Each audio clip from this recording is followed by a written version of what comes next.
Ez dut inoiz ikusi Laiaren amama espetxera joaten. Zergaitik?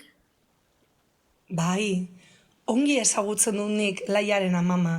Urteetan alaba bisitatu du espetxean. Indartzua izan da, Laiaren amama. Bila dezagun gure kutsatxoan, seguru beste gutun batean aurkitzen dugula erantzuna ere. El tiempo pasa, y como dice la canción, nos vamos haciendo viejos. Pues tu amacho también.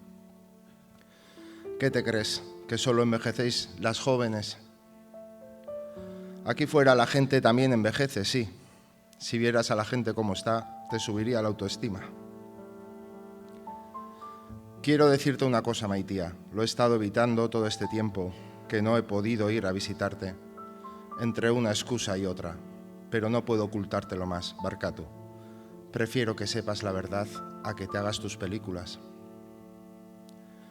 Estoy enferma, Maitía. Además de viejita. Cada vez me valgo menos por mí misma. Me falla la memoria y se me olvidan las cosas. Lo que tengo que hacer, lo que he hecho. Me lo tomo con humor. Tengo la casa llena de papelitos con el nombre de todo apuntado. Si lo vieras tú también te reirías, pero sé que es serio. Y tú, Maitía, tampoco tú olvides nunca que siempre estaré contigo. Y es así, estando juntas, juntos, como más pronto que tarde, volverás a casa. A esta casa de la que te llevaron, pero nunca te fuiste.